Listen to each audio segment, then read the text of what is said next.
Hello everybody and welcome back. Good to talk to all of you again today. And today I have a replay for all of you. A carrier replay. Ooh, this one is not a common thing, and that's mostly because the replay system sucks for carriers right now. So doing my best. Now Dastert's playing Strike Midway against an enemy Midway who's also playing Strike. And so this is quite literally the one time that you can say, yay, this is actually going to be okay, this is going to work. Typically speaking, Strike Midway it doesn't really work so well in the game right now, especially running into Hakuryus that have two fighters, or worse, Hakuryus that are playing air superiority. So generally speaking with Midway, playing 2-1-2 is a much better option. So Dastert starts off bombing a Kurfirst, and of course this Kurfirst is completely by himself. Really bad idea, you know. I mean, if the Midway knows what you're doing and your A isn't great, you are gonna get kind of crapped on. So 5 torpedo hits, got flooding, 39,000 damage done already. Kurfirst repaired the flooding immediately. So that just means you gotta send in the dive bombers and do damage over time. Now, for those of you who are watching this replay, you're probably at this particular time thinking, well, if this is such a great damage game, you're probably just going to do nothing but praise everything in the game. And the answer is no. I'm actually going to do some criticism as well. So right here, take a look at what happens. Dastert goes in, all the dive bombers essentially drop on the same point, and he only gets 2 fires. Now, Midway has 3 dive bomber squadrons. And there's something that's really important. If you know that the enemy has burned their damage control and they're a really large ship like the Kurfirst, what you can actually do is select all of your squadrons, put them on, let's say, the same dive bombing dot to start, right? And then what happens is, and mind you, place that dot, let's say, in the forward part of the ship. So let's say the ship is approaching you, put the first dot where you think the bow of the ship and the forward section will be. Then what you do is you select another squadron, right? So first of all, you do all squadrons, same dot. Then select one other squadron separately and put it a little bit further back. If you do that, you can actually do 4 fires on 1 drop. And if you're trying to maximize damage over time, that's the way to do it. So against that Kurfirst, had Dastert done that, and not only gotten 2 fires, but had done sort of a staggered drop, could have gotten 4 fires, and I'm pretty sure that Kurfirst would have died immediately, from that damage over time. So definitely something that Dastert, I think you could work on, especially when you know somebody has burned damage control. So now keeping that in mind, the damage that Dastert does is impressive. I have to say that. Although the enemy team I can't even really describe the enemy team. They were awful at times. They were just bloody awful at times, and I think they made Dastert's life a little bit easier than otherwise necessary. Alright, so again, Dastert sends the torpedo bomber squadron escorted by the fighter down to the south. Enemy fighter over there spots the destroyer in the smoke, so he knows that there's something there. So he's trying to keep his bomber maybe around. Potentially, if the destroyer makes for an easy target, could have dropped on him. Enemy fighter still hanging around, so of course Dastert's keeping his fighter and torpedo bomber around here as well, all the while sending up additional dive bombing squadrons. Take a look at the map right now, and you'll see that the enemy essentially has the south cap, the A cap. They also have the north cap at sea. Dastert's team's got the one in the middle, and all their ships are kind of around there. Not usually the best situation, especially if the enemy team actually knows what they're doing. If they decide to, let's say, group up and pincer, on both sides, one side groups, another side groups, and they pincer you, it's going to be pretty rough. But enemy team, as you can see, is pretty disorganized themselves. They've got sort of ships all over the place. Their battleships are going behind the island, going south, taking out their guns from the battle. So just not really sure what they're doing. Okay, so Yamato and North Carolina South have split up. North Carolina's going south, Yamato's going north. So Dastert goes in with the torpedo bomber squadron and bombs the Yamato. This one, again, not really so much for damage, but more for flooding and hopefully damage over time. Does get lucky. One of the torpedoes does hit the bow area there, getting the flooding, which means the Yamato is most likely going to repair. And that means, again, bring in the dive bombers and bomb the crap out of them. Dastert initially sends his one fighter squadron to check, I think, for destroyers, but not really sure what happened there. Didn't really find any destroyers. Decides to send him back to try to escort the dive bombers. I think this is a bit of a misplay because really your fighters aren't really going to catch up and you might as well just bomb, right? Again, as for the bombing, definitely would recommend trying that staggered release in the future. Huge bomb hits there in terms of damage. Gets lucky with the RNG, manages to get 3 fires. Sometimes you get unlucky, you only get 2. So really recommend trying to do that in the future. Just stagger it a little bit and just cover the entire length of the ship. You're definitely going to get more fires that way. And you're really, really going to make battleships hate you. I mean, I've had battles where right at the beginning of the battle, torpedoed, a Kurfirst, and then bam, 4 fires. That Kurfirst just dies. Anyways, all right, so Dastert gets spotted. He's surface spotted right now, so he knows that there's something around here. He's seen some torpedoes come out as well. So he sends his fighters to try to go spot what is happening. There's also a cyclone coming in. Now, cyclones are generally not very friendly for CVs. They take away a lot of your vision, but Dastert actually does okay in the cyclone.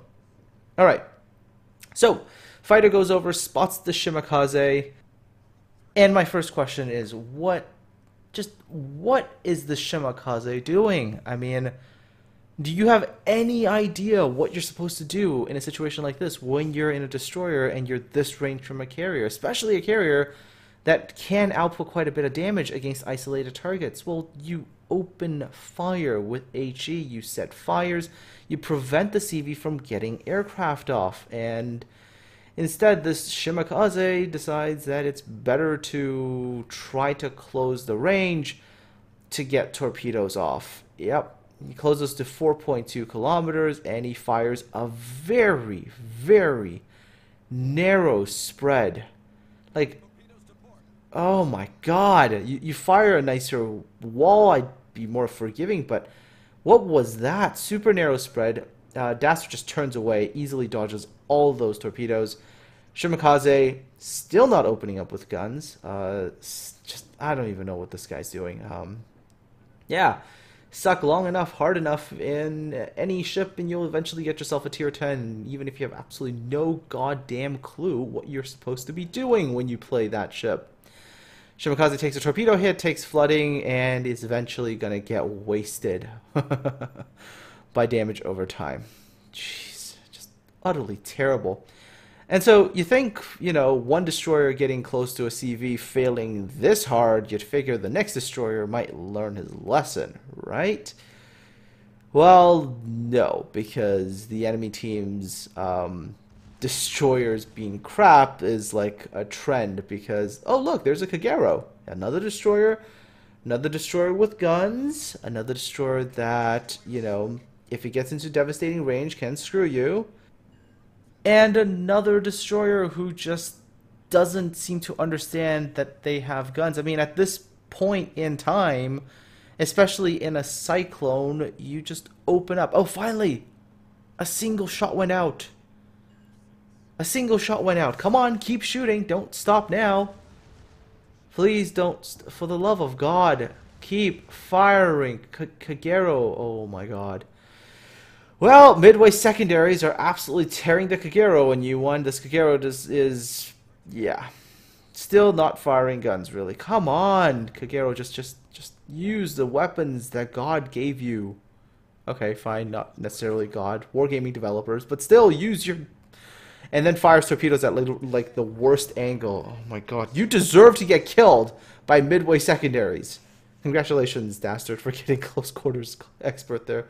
Utterly horrible destroyer play there. Sorry, that just makes me really annoyed, because that's just trashy play on the part of those two destroyers. Because, if you were opening up with your guns and you set the Midway on fire, you can just kill him very, very, very easily. Just set one fire, wait for the Midway to put it out, then set another fire, and then start targeting individual sections and set more fires, and you'll just burn the Midway to death.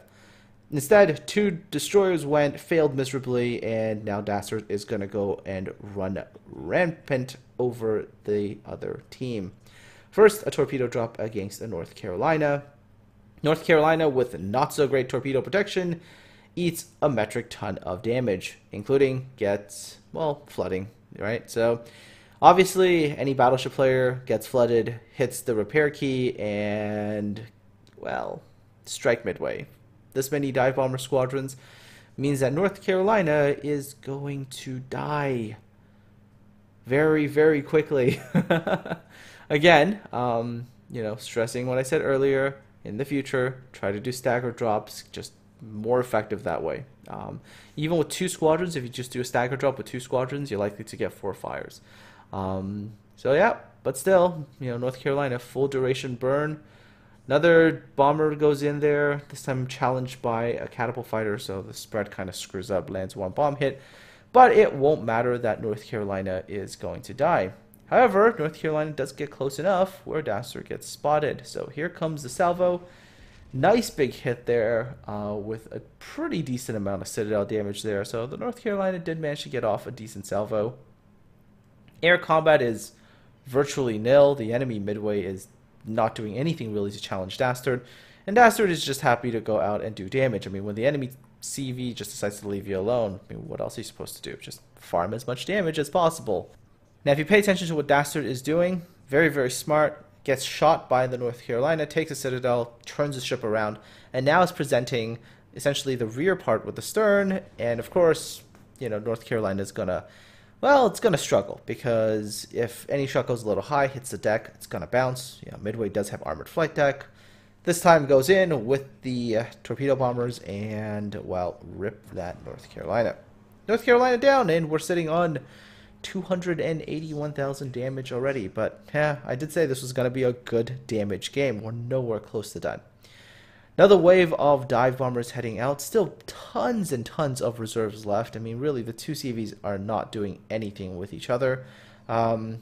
This is typically not very good CV play by the enemy team at all.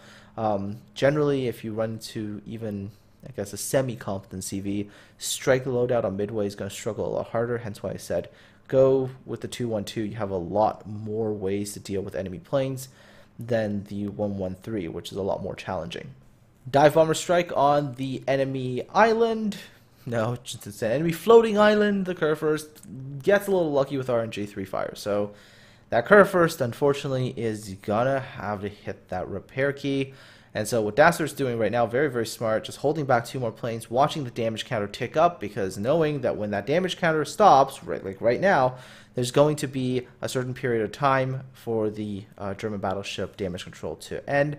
Just easily take a look at the countdown timer, keep one number in reference, count it down by 15 seconds for German battleships, then send in your 2 remaining squadrons and get guaranteed fire damage. So, Kurfirst, well, yeah, Kurfirst is screwed. Again, do a staggered drop next time, Dastert. You would have done so much faster damage on that Kurfirst. I mean, if you got in 4 fires, that Kurfirst would have just been dead. Hell, even 3 would have been dead that much faster. 2 fires, not so great with 2 bomber squadrons. Okay, so Dastert knows that's a full duration fire because the Kurfirst had put it out the last one, so it doesn't even worry about using the torpedo bomber squadron on that particular battleship. Goes to hunt something else. Runs into the enemy gearing. All right, harder to drop on with 1 squadron against the destroyer, but doable. You just have to be a little bit patient, which Dastert does very well. Is patient, comes in, drops the torpedoes, and the gearing just sails straight into it and dead. So there's Kraken, 350,000 damage and climbing. Oh, and double strike because the Kurfirst just died. All right, 351,000 damage. And the only remaining ship on the enemy team is the Midway. So while we wait for the next strike to happen, let's just take a look at what's happened so far. Witherer, high caliber, close quarters expert, just silly destroyers there. Confederate, Kraken, double strike, just tons and tons of damage. All right, so fighter going to go and hunt down that last remaining carrier. In battles like this, the enemy carrier, as long as they kept up with, the strikes and doing damage, and as long as they're kind of close to what Dastert's done, they would have been, I think the battle would have been maybe a bit more tight than it is right now. But I think for Dastert's team, they stuck together just a little bit closer and made life just a little bit harder for that enemy CV. And I just don't think he's kept up. Head-on strafe with a squadron of 7, shoots down 6 in that pass. USN, I think, is the only nation where I said, you know, in certain situations you can definitely try head-on strafes. IJN, ideally, you don't want to do anything head-on. You're not likely to shoot down much. So if you're playing an IJN CV, don't really go ahead to do, you know, those head-on strafes. It doesn't really work. Try to get behind and then strafe from behind. Much, much better.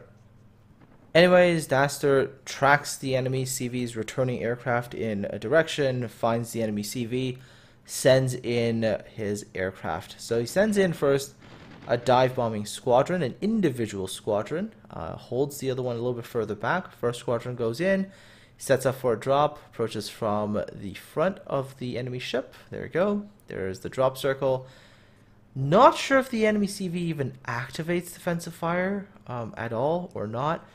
But yeah, anyways, gives Dastert a good free hit, and then on a single fire, hits the R key, activates damage control, puts out that one fire, and you know what's happening. You use the damage control without accounting for all the aircraft. You're going to pay the price. And here comes the rest of the bombers.